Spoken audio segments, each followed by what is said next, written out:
Good day and welcome to the Pure Storage third quarter fiscal year 2024 earnings conference call. Today's conference is being recorded. All lines will be muted during the presentation portion of the call, with an opportunity for question and answers at the end. If you would like to ask a question, please press star 1 on your telephone keypad. At this time, I'd like to turn the call over to Paul Ziots, Vice President of Investor Relations. Please go ahead. Thank you. Good afternoon, everyone, and welcome to Pure's third quarter fiscal 2024 earnings conference call. On the call, we have Charlie Giancarlo, Chief Executive Officer, Kevin Kreisler, Chief Financial Officer, and Rob Lee, Chief Technology Officer. Following Charlie's and Kevin's prepared remarks, we will take questions. Our press release was issued after close of market and is posted on our website where this call is being simultaneously webcast. The slides that accompany this webcast can be downloaded at investor.purestorage.com. On this call today, we will be making forward-looking statements which are subject to various risks and uncertainties. These include statements regarding our financial outlook and operations, our strategy, technology and its advantages, our current and new product offerings, and competitive industry and economic trends. Any forward-looking statements that we make are based on facts and assumptions as of today, and we undertake no obligation to update them. Our actual results may differ materially from the results forecasted, and reported results should not be considered as an indication of future performance. A discussion of some of the risks and uncertainties related to our business is contained in our filings with the SEC, and we refer you to these public filings. During this call, all financial metrics and associated growth rates are non-GAAP measures other than revenue, remaining performance obligations, or RPO, and cash and investments. Reconciliations to the most directly comparable GAAP measures are provided in our earnings press release and slides. This call is being broadcast live on the Pure Storage Investor Relations website and is being recorded for playback purposes. An archive of the webcast will be available on the IR website and is the property of Pure Storage. Our fourth quarter fiscal 24 quiet period begins at the close of business Friday, January 19, 2024. With that, I'll turn it over to Charlie. Good afternoon, everyone, and welcome to our Q3 earnings call. We are pleased with Pure's Q3 financial results. We saw healthy demand for our portfolio throughout the quarter, proving that Pure's platform strategy and vision is resonating with our customers. The Pure Storage platform provides customers the ability to deploy a consistent software and management environment across the full price performance range for block, file, and object workloads for both traditional and cloud-native applications. The Pure platform guarantees customers never experience change management downtime. It guarantees the lowest space, power, and e-waste in the industry and provides infrastructure and services that always get better with age without disruption. The Pure Storage platform also promises a cloud operating model for our customers, enabling them to manage their data storage like the cloud providers, to reduce their storage costs in the cloud, to provide tailored storage services to their developers like the cloud, and to consume storage like the cloud as a service. This model is gaining traction with leading customers. Evergreen//One, our storage as a service consumption offering, saw continued extraordinary growth, more than doubling year over year. Evergreen//One and Evergreen//Flex are our preferred services for providing customers data storage on a consumption basis, although we continue to offer customers the choice of consuming storage as CapEx. We believe the continued high demand for Evergreen//One is being driven by our sales activities, new customer buying behavior, and the current macro environment. Customers are attracted to the ability to manage and consume Evergreen storage as a cloud service as they need it, but with the low cost, advanced capabilities, and data security of on-prem storage. The outperformance of Evergreen//One this year has been significantly above our prior expectations, and we now expect this strong level of demand to continue through Q4. While this success is a long-anticipated and welcome expansion of our business model, its overperformance will have an effect on near-term revenue, which Kevin will cover in detail. In Q3, Pure set a new industry standard with 8 service level agreement, or SLA, guarantees across our Evergreen services. With the innovative new paid power and rack program, we pay our Evergreen customers power and rack space costs. This first-of-a-kind program is enabled by our ability to deliver the cloud attributes that customers desire with the most energy-efficient and reliable storage technology. Paid power and rack directly addresses the increasing costs of electricity and data center space. Additional SLAs introduced in Q3 guarantee no change-related downtime, no future data migrations for hardware replacements, upgrades, or expansions, and zero data loss. Portworx, our Kubernetes and container storage software for cloud-native applications, also had a record quarter.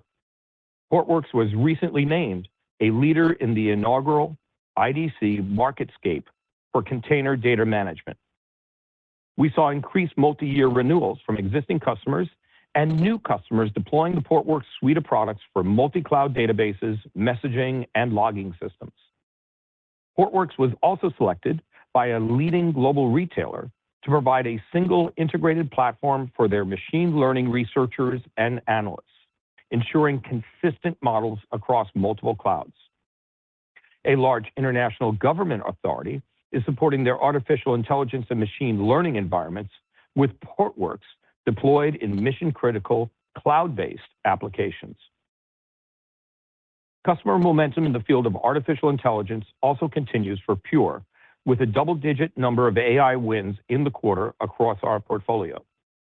This included Era Technology, an AI-based decision intelligence and automation platform that chose our Portworx solution for seamless cloud integration, outperforming competitive solutions by 200%.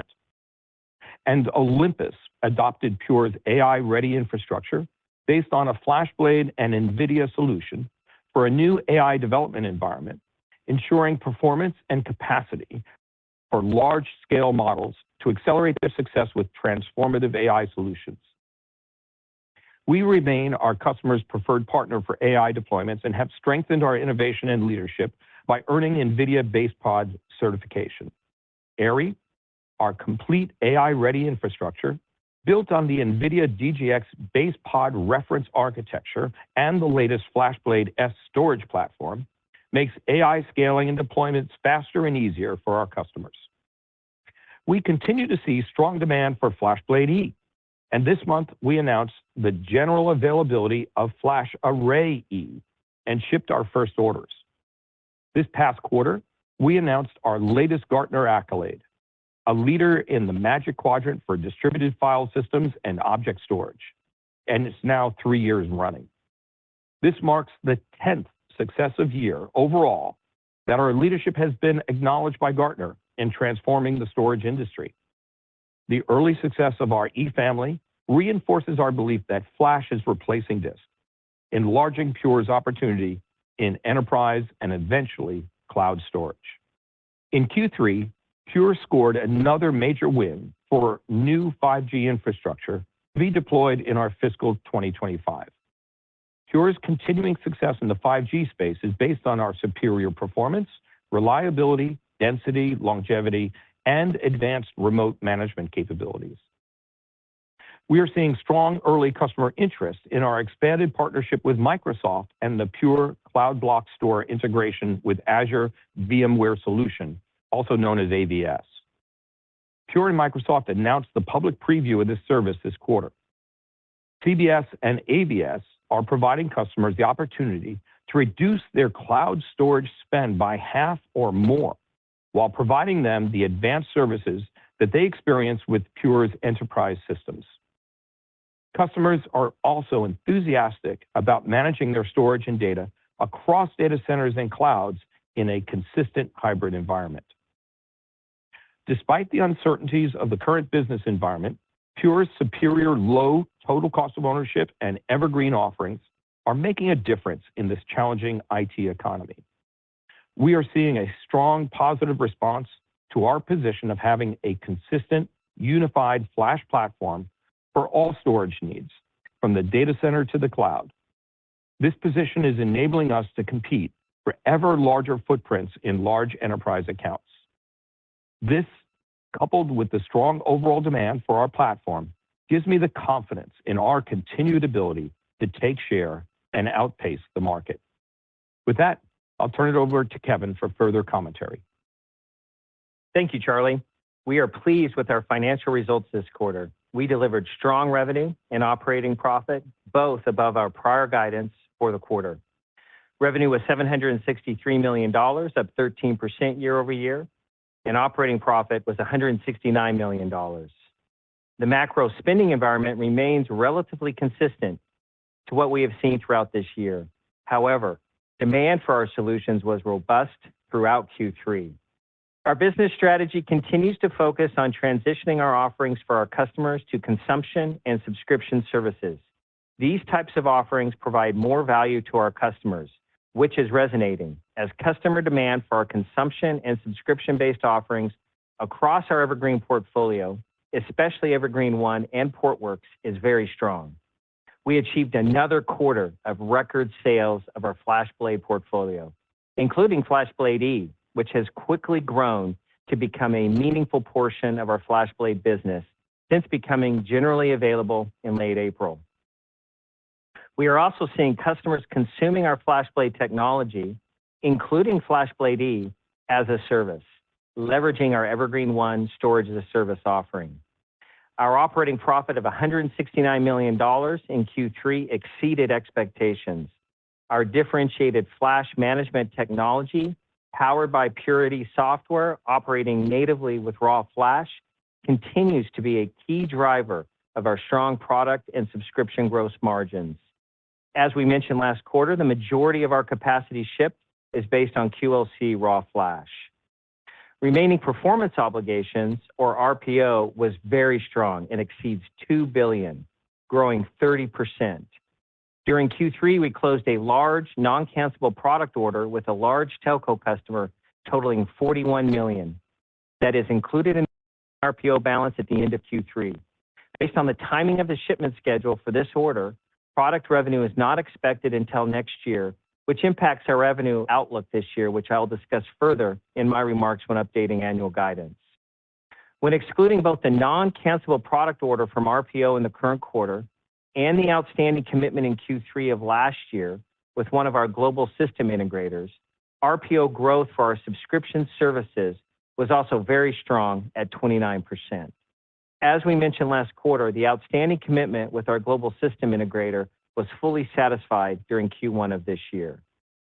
In Q3, subscription services annual recurring revenue grew 26% year over year to nearly $1.3 billion, highlighting the strong traction for our consumption and subscription-based service offerings.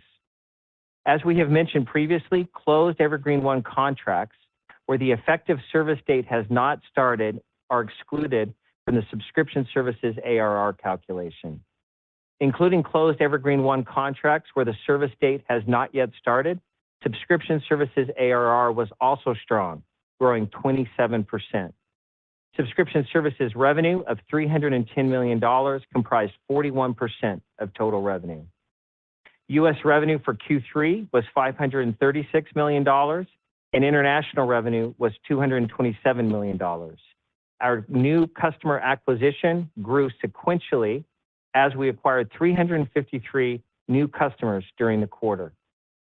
As previously mentioned, we were pleased with our strong gross margin performance of 74%.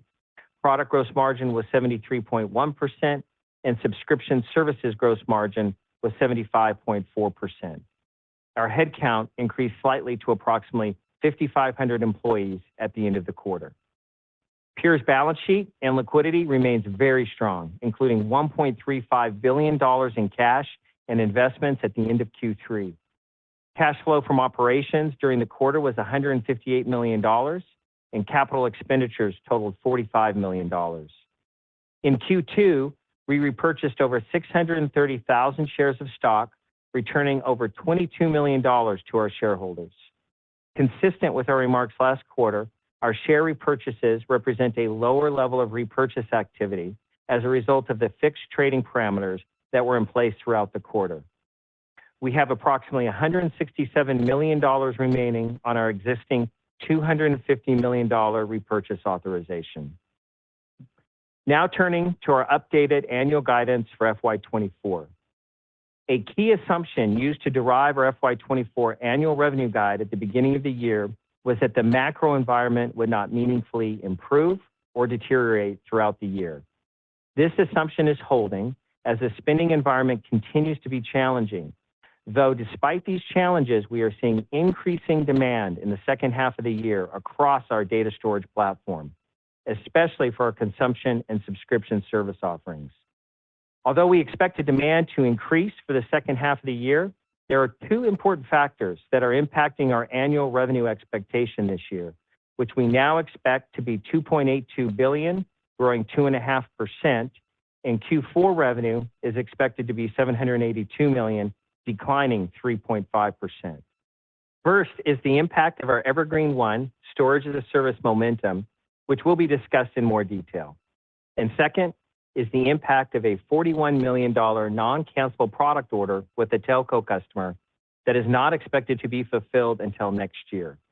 Both factors, on a combined basis, represent approximately 4.5 points of incremental headwind when compared to the annual revenue guide we provided at the beginning of the year.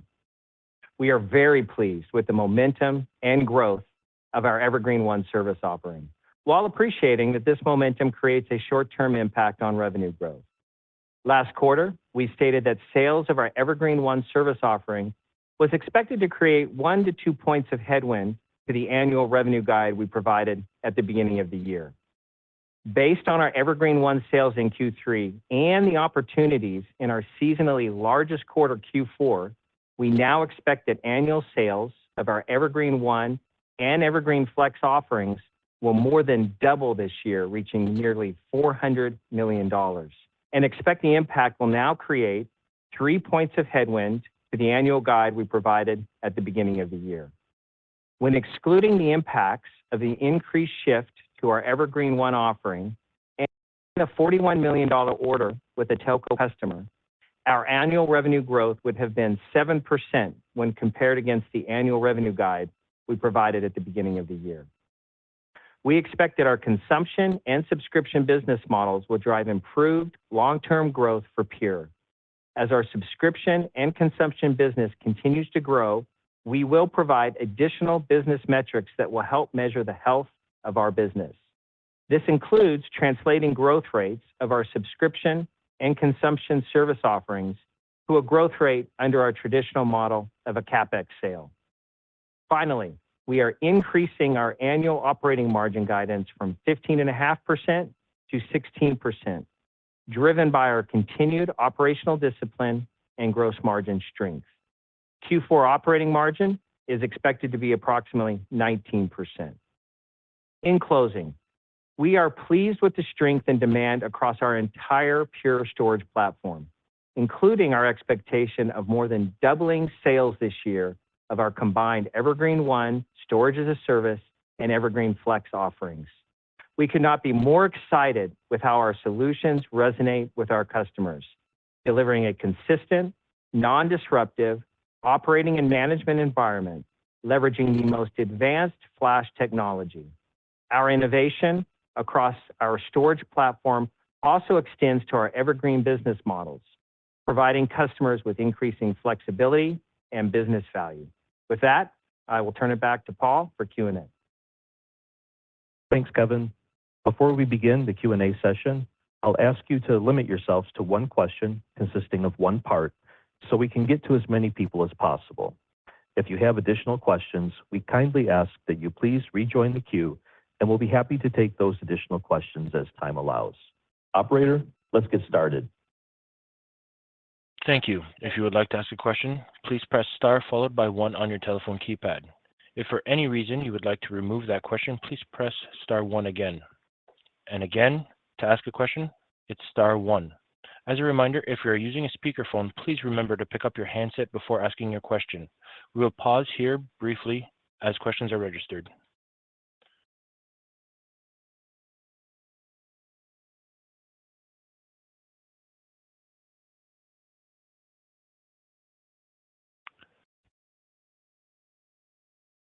The first question comes from the line of Amit Daryanani of Evercore. You may proceed. Yep. Thanks a lot for taking my question. Good afternoon, everyone. I guess maybe to start the discussion, there's obviously a lot of focus on the Jan quarter guide and the delta that's there versus seasonality versus what you expected 90 days ago. And I realize there are a fair number of cross currents out there, but to the extent you can maybe talk about how much of the shortfall versus your expectations 90 days ago, let's say, is micro versus macro. I'd love to get a sense if you think anything has shifted from Pure's competitive advantage, your positioning that's impacting it. And I realize Evergreen One is a big part of it. So I'd love to kind of understand why do you think customers are massively increasing their shift towards Evergreen One versus buying storage in a traditional manner? Thank you.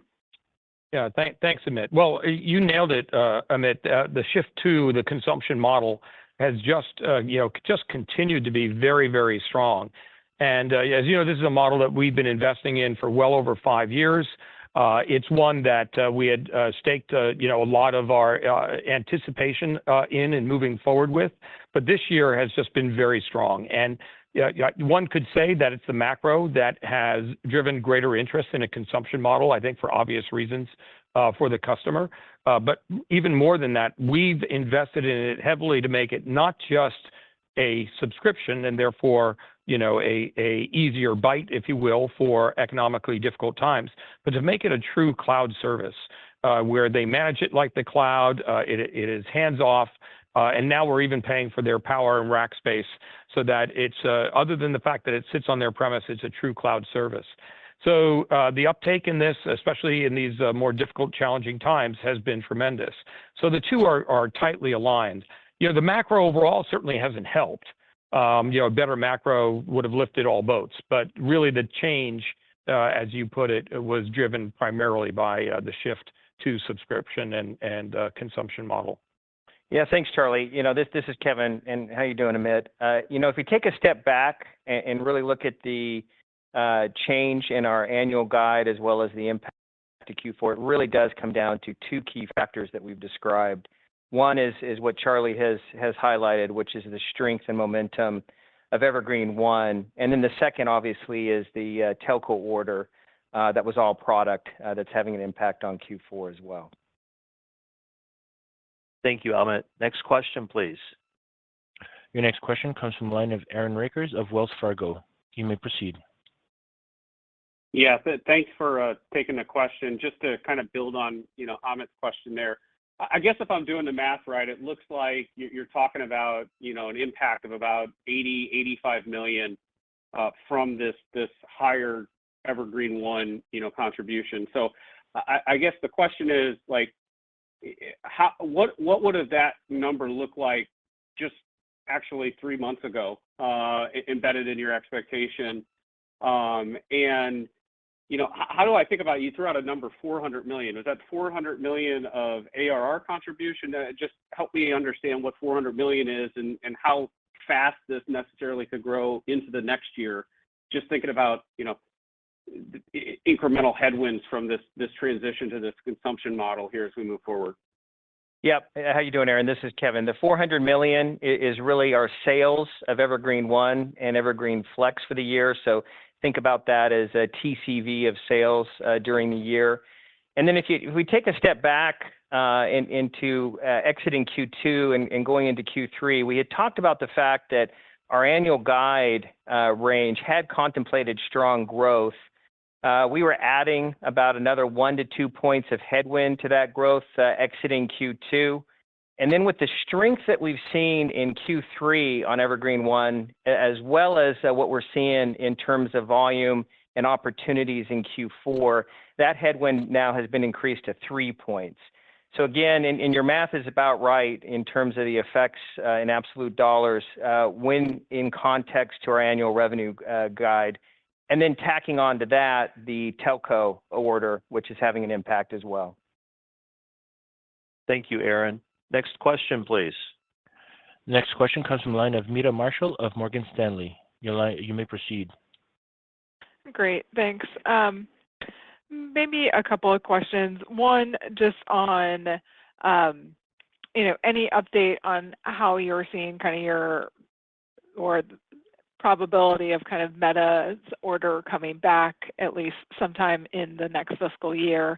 And then just a second question on, I mean, I would assume you would have said that the conditions are largely staying the same for most of this year. And so has this evergreen transition been a headwind for kind of more than this quarter, and it just culminated into something you couldn't kind of make up for, given not seeing a better environment? Or just how have you seen this evergreen transition kind of progress throughout the year? Thanks. Yeah. Let me start with the Meta question. So we continued. Meta continues to be a good customer. We have not, generally when on these calls we talk about contribution by RSC. No meaningful contribution to RSC this past quarter, but we've had sales to Meta in other segments. And Meta, that relationship continues to blossom as far as we're concerned. It continues to get better, and we expect to continue to see good opportunities in Meta as we go forward. And then the second one was the You want to clarify your second question as well? The second question is just, it's clearly a headwind as we go into fiscal Q4, this kind of evergreen transition. But given probably, much of the macro environment has stayed stable during the year, how much of a headwind has it been in previous quarters that you were just kind of able to accommodate for? Like, I guess I'm just trying to say, or get a sense of how much of that is new this quarter versus this has been a headwind for the entire year. Well, almost, if I might start. Sure, Charlie. Yep. Because we've had such strong growth in Evergreen One, it has been a bit of a headwind the whole year, but it had never been sustained the way it is this year. We had good quarters, like every other new program. You have strong quarters, and then it's balanced off by other quarters where the specific opportunity, in this case Evergreen One, was a bit weaker. And when we saw the growth in Evergreen One early in the year, as you may remember, the economy turned weak around Q4 last year, and so we were expecting Evergreen One to pick up.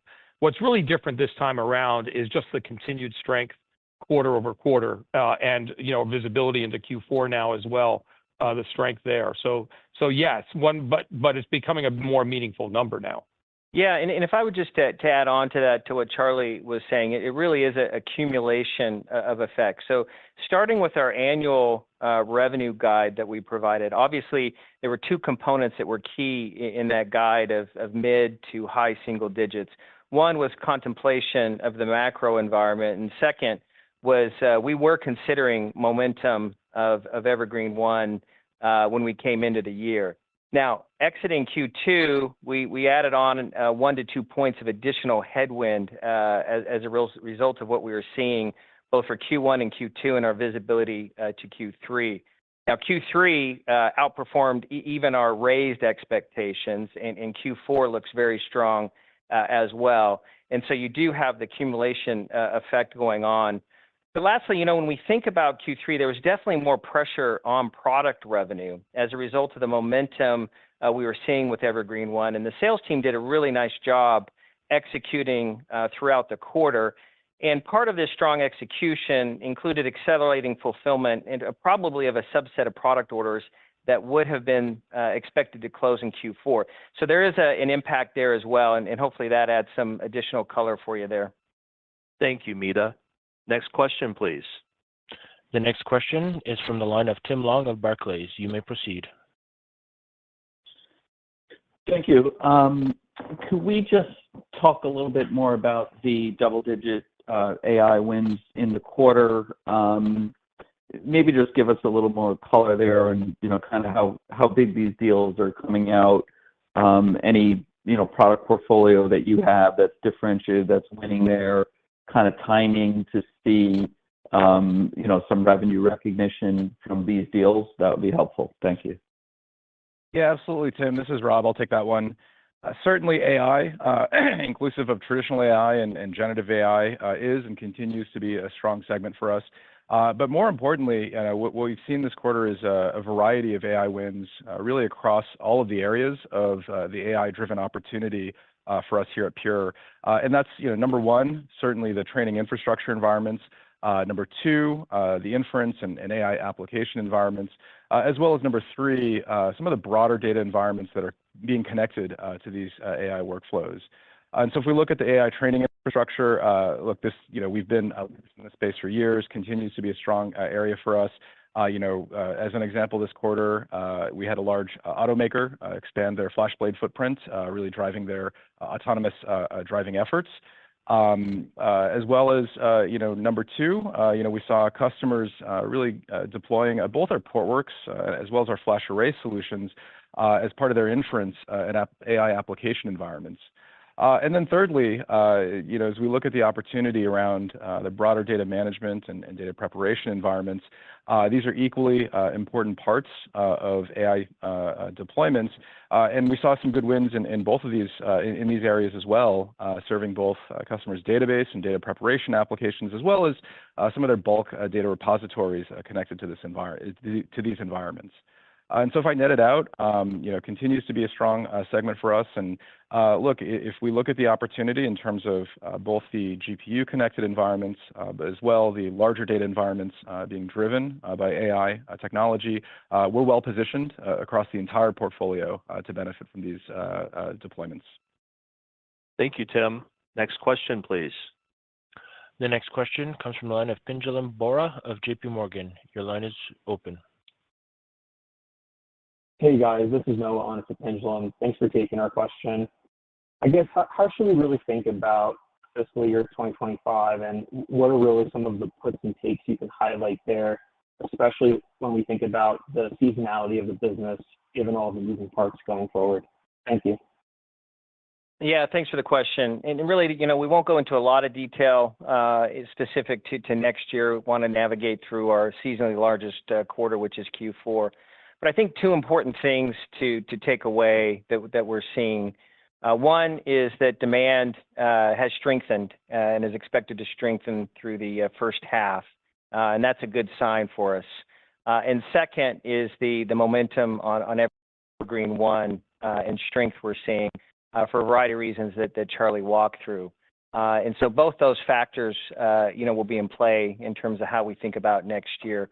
But would want to get through Q4 before providing anything more specific for next year. Thank you, Noah. Next question, please. The next question is from the line of Krish Sankar of TD Cowen. You may proceed. Yeah, hi. Thanks for taking my question. I had a question on the $40 million telco order. It seems like a pretty big number on a quarterly basis. I was under the impression you didn't have such a high customer concentration. So can you talk a little bit about that? And also, is this being used for 5G applications? What kind of application is it being used for? Thank you. Yeah, no, we highlighted that it is, in fact, a 5G application environment that this is going into. And I would say, an order of this type in one quarter is not terribly unusual for us. It does happen from time to time. And 5G has been a very strong market for us. The advantages that we have in space, power, and cooling, reliability, in longevity of the product, in its remote management capability, really aligns well with telco and especially 5G, which is a very distributed environment. And I will say, although it's unusual for us in general, it's not unusual in the telco space to have scheduled shipments aligning with their upgrades to their distributed 5G environment. So, our typical business in IT and other areas is book and ship, within weeks. This is a scheduled shipment based on their build-out schedule of their 5G environment. Thank you, Krish. Next question, please. The next question comes from the line of Sidney Ho of Deutsche Bank. You may proceed. Thank you for the question. I want to look at the product growth. Actually, gross margin is very, very good at 74%. Curious about the sustainability of that, particularly as you look at the product gross margin being 73.1. Looking forward, how would you characterize the pricing environment, especially given many of your competitors have access to lower price main components now? And more specifically, do you have to be more aggressive in pricing in order to keep or win businesses, especially in areas that are starting to see more competition? Thanks. Thank you, Sydney. We intend to be very aggressive in pricing, and especially as we penetrate the lower price performance tiers of the disk market. That's a new market for Flash, and the opportunity there is huge, more than half of the overall enterprise storage market. And we believe we have a special opportunity that ahead of every other player in the market. So our intention as the E family grows is to be very aggressive in that segment. Frankly, as you point out, the 73 is above our intended range for product gross margins, and we're going to use that a natural cost advantage we have to continue to gain market share. And Sydney, just to add on to that, I think it's important to just highlight and remember that because of our flash management technology and direct flash, we've got a sustained and significant structural advantage over the competitive set, who are trapped on SSD-based technology. Because of the direct flash, we can deliver products that are less complex, more reliable, more efficient, more performant. And at the end of the day, that translates to better products delivered in a more cost-effective way. And behind that, our Purity software really is that differentiation. And so just to add on to Charlie's points, the advantages that we have are structural and sustainable, driven by our significant software and hardware IP. So I'm just going to add to this a little bit more, taking a step back, agreeing that the gross margins across the board were very strong, and so we're quite pleased with that, and validating and agreeing with, obviously, Charlie and Rob, and really wanting to reiterate as well that the majority of our bits shipped now continue to be QLC, which ties into the continued innovation that we're driving. And look, we really do benefit from flash pricing both improving and weakening. And, we are currently seeing some improvement in the NAND pricing. And then reiterating Charlie's point, from a financial lens, with our strong product gross margins, we will be aggressive in our disk takeout strategy with our E family price performance solutions. As we think about our subscription growth margins, that's going to be a combination of our scale on our Evergreen offerings, including the consumption and subscription portfolio as a key contributor. Also, similar to the strength we're seeing in product margins, our Evergreen subscription gross margins are also benefiting from the structural advantages that Rob alluded to. So, yeah, definitely pleased with what we're seeing in terms of our margin performance overall. Thank you, Sydney. Next question, please. The next question is from the line of Mehdi Hosseini of SIG. You may proceed. Yes, it's actually Mehdi Hosseini. Thanks for taking my question. Just want to better understand Evergreen One. To follow up here, would this impact your working capital requirement? And is there anywhere in the balance sheet that we could look and better track the traction with Evergreen One model? Yeah, I think the key metric, obviously, we added a new metric this quarter, which was the total sales this year expected for the combined Evergreen One and Evergreen Flex model, and that being $400 million, over doubling year over year. So that'd be a new metric that we've added that hopefully is helpful. The other metric that I think is helpful is the RPO metric, and obviously our strength and growth in RPO is really being driven by our Evergreen One momentum that we've seen throughout the year, including Q3. And then layering onto that would be our subscription services ARR growth, which is also quite strong. So those are the metrics I'd probably point you to in assessing the health around our consumption and subscription services business. Thank you, Mehdi. Next question, please. The next question is from the line of Simon Leopold of Raymond James. You may proceed. Great. Thanks for taking the question. First, a quick clarification. I appreciate you're not ready to guide for fiscal 25, but I think it would be helpful to get a little bit of hand-holding, given that your April quarter, your first quarter, is typically down teens, double digits, but you've got kind of this tough, situation in the January quarter. So just some clarification on that. And then the question I wanted to ask, and I love Charlie's description of the competitive environment. as a knife fight in a phone booth. I'd love to get some updates there, in that what you're seeing and hearing, in terms of competitive actions and your ability to displace both hybrid flash competitors as well as hard disk drive competitors. Thank you.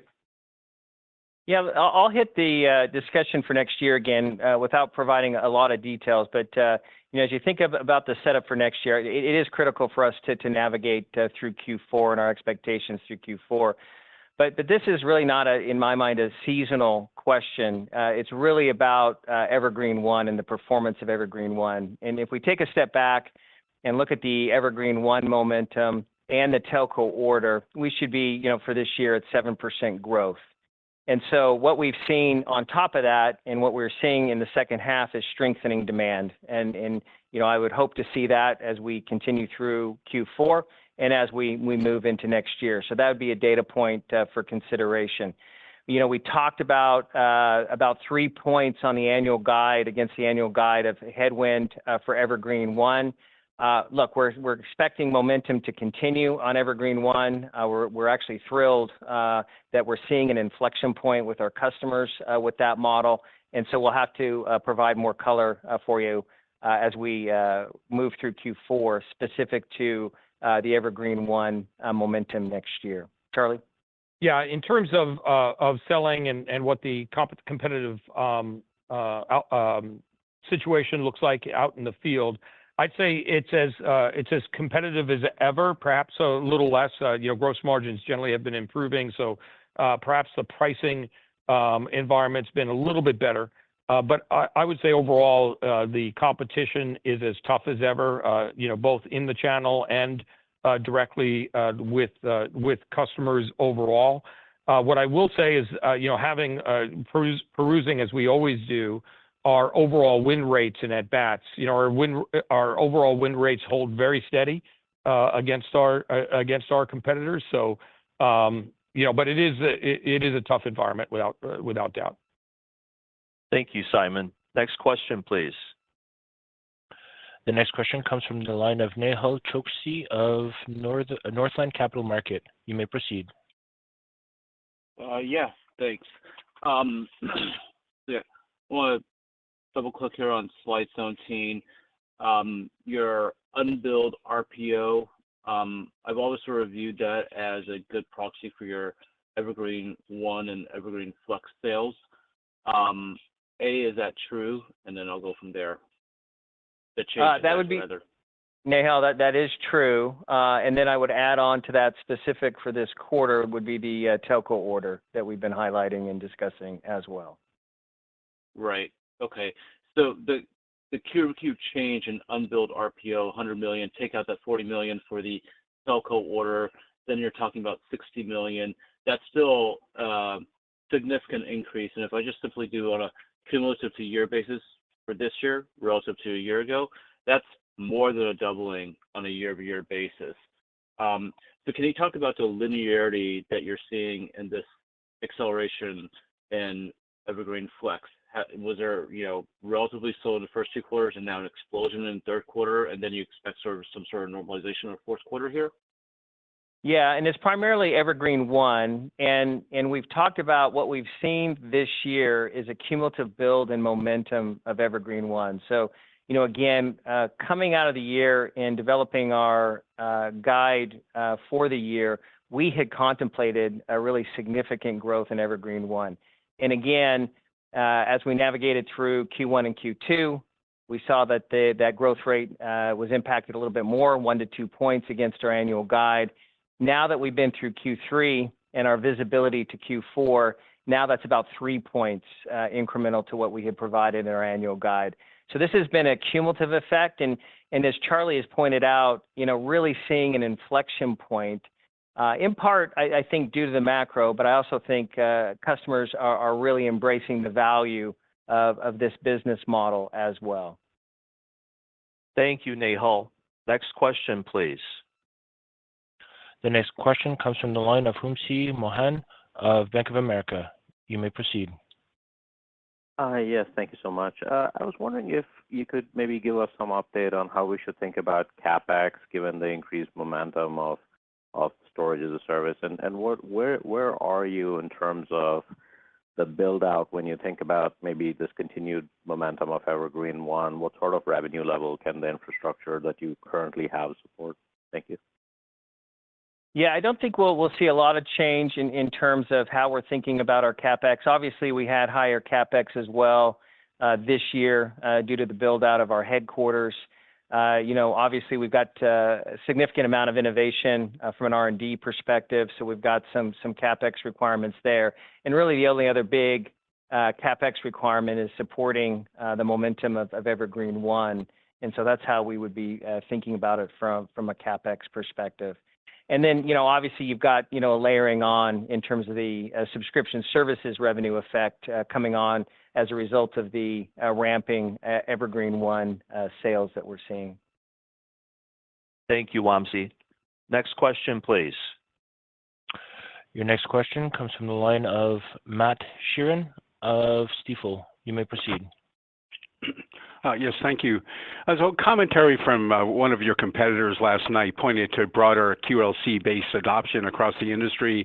So first, are you seeing any changes in the competitive landscape or market share pressure given some new product introductions? Sounds like from your previous comments that you're not seeing that. And second, can you add more color on the success you've seen so far with FlashBlade//E and expectations for the new Array//E, and any surprises in terms of use cases or types of customers? You bet. The E, I'll now refer to the E family, given that we've now introduced FlashArray//E, which lowers the incoming price point, if you will, for customers from what was 4 petabytes on FlashBlade//E now down to a petabyte on FlashArray//E, and even less if they take it as a service. So, we really feel that, it's a very, very strong product line. We have seen that entry by one of our competitors.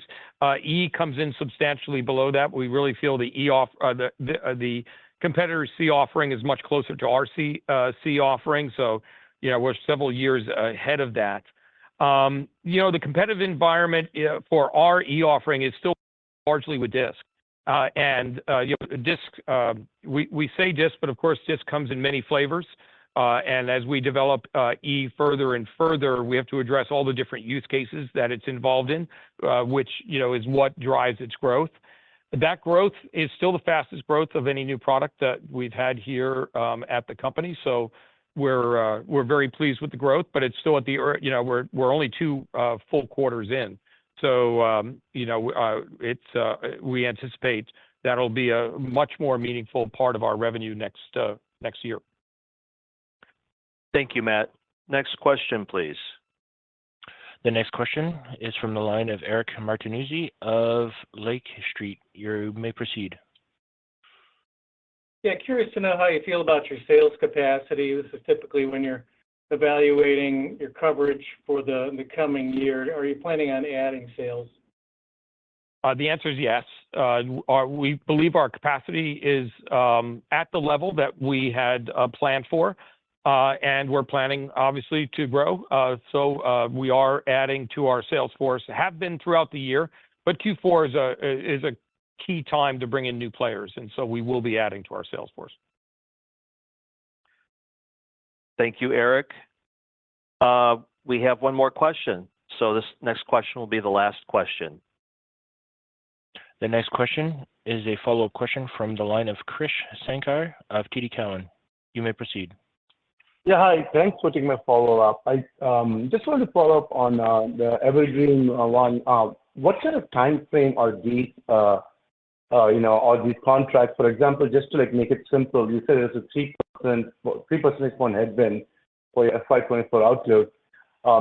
Is it very simple to assume that the next 3 years are flat, and because of this one, is it like a 1% uptake over the next 3 years? If it's a 3-year subscription model, I'm just kind of curious how to think about these Evergreen//One subscriptions. Yeah, it's a great question. Look, if we look at the Evergreen//One orders that we've closed to date this year, we're probably averaging a little bit over 3.5 years in duration associated with those orders, which really is similar to our traditional CapEx commitments as well. So that's the answer in terms of duration that we're seeing. I do want to point out that these are consumption contracts, and so these are, in effect, minimums. If the consumption goes higher, then, of course, we'd expect more. And, of course, we expect the contracts to continue even after the contract is done. That's right, Charlie. And then when we calculate what the headwind is, and against the headwind, again, is against our annual guide that we provided at the beginning of the year, we just basically translate the incremental growth we're seeing beyond the growth we had assumed in the annual revenue guide that we provided, using about 70% going to product if it was a traditional CapEx sale. So that's how we're calculating the points of headwind against our annual revenue guide. There are no additional questions waiting at this time, so I'll pass the conference over to the management team for closing remarks. Thank you, operator. Our strategy to provide customers a consistent, unified, and modern storage platform for all their storage needs based on a cloud operating model continues to distinguish us in our industry and propel our success. And we believe the strength of our consumption offerings continues to outperform, benefiting both our customers and Pure. As we enter the holiday season, I want to extend our heartfelt thanks to all of our customers, our investors, partners, our suppliers, and our employees. Your effort enables Pure to lead the industry in defining the next generation of data storage. Thank you. That concludes the Pure Storage third quarter fiscal year 2024 earnings conference call. Thank you for your participation. You may now disconnect your line.